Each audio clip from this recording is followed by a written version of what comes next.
कि जो सबका मालिक एक है, परम पिता परमात्मा। आखिर वो परमात्मा कौन है?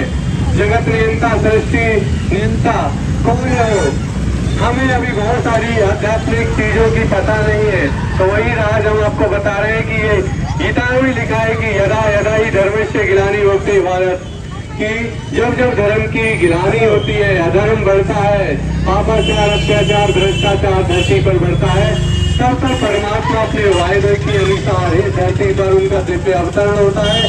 दिव्य और अलौकिक साधारण बूढ़े मानव तन का आधार लेकर भगवान इस पुरानी पतित सृष्टि को नई स्वर्णिम सृष्टि श्री कृष्ण की पूरी बनाने के लिए आते हैं।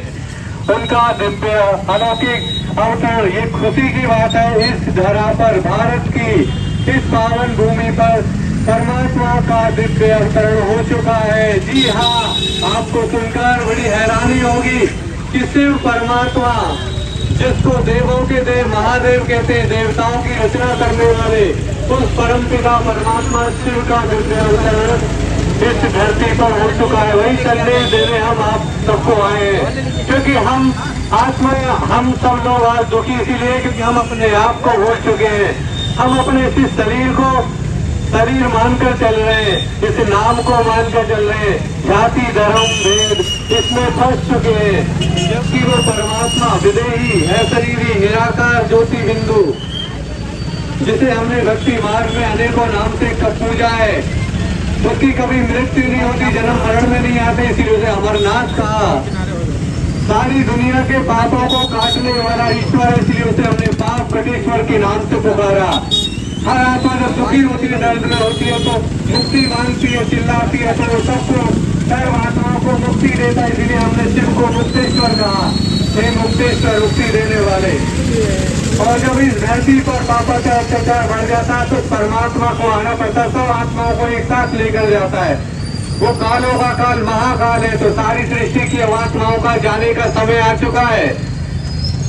इसीलिए कहते हैं कि शिव की बारात होती है, इसलिए शिव की रात्रि बनाई जाती। रात्रि अर्थात अंधकार, अंधकार अर्थात घोर पाप का अंधकार, कि आज लोग धर्म के नाम पर लोगों को सता रहे, लूट रहे, सताया जा रहा है। तो तब अधर्म बढ़ता है, तब परमात्मा स्वयं आकर साधारण परकाया प्रवेश करके अपने स्वरूप का, इसीलिए उनको स्वयं भू कहा है कि स्वयं स्वयं का निर्माण करके स्वयं का परिचय देता है।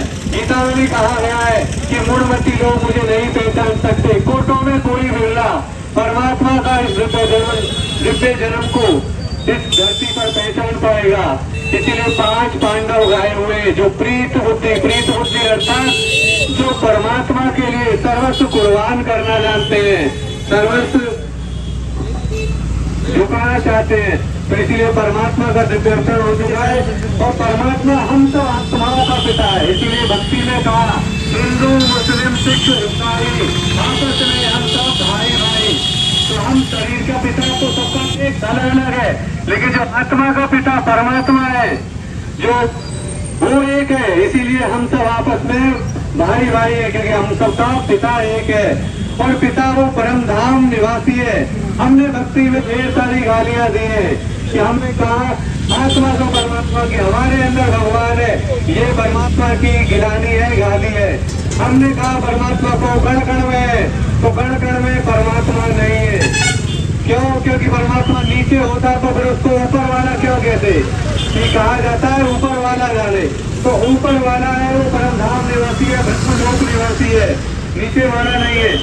तो अगर आप भी चाहते हो कि इस पुरानी सृष्टि से वो पावन बन जाए और स्वयं को नर ऐसे कर्म करे कि नारायण बन जाए, नारी ऐसे कर्म करे जो लक्ष्मी बन जाए, तो नर से नारायण, नारी से लक्ष्मी बनाने की अमर कथा सुनाने के लिए तीसरी की कथा परमात्मा आया हुआ है।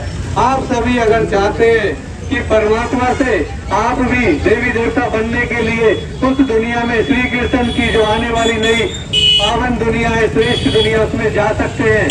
बट यही है कि आपका आत्मा का जो दिव्य नेत्र है, जो दिव्य चक्षु है बुद्धि का, वो बंद हो चुका है। हम अपने आप को शरीर मानकर, देह मानकर चल रहे हैं, जाति धर्म। तो इसके लिए परमात्मा राजयोग सिखाने आया। आप अगर चाहते हैं तो राजनगर में हमारा एक सेंटर है, 7 दिन का कोर्स होता है। आपको सारा ज्ञान दिया जाएगा, सृष्टि चक्र के बारे में, आत्मा के बारे में, परमात्मा के बारे में, कल्पवृक्ष के बारे में, 84 जन्मों के बारे में आपने बड़े ध्यान से सुना, उसके लिए धन्यवाद। ओम शांति।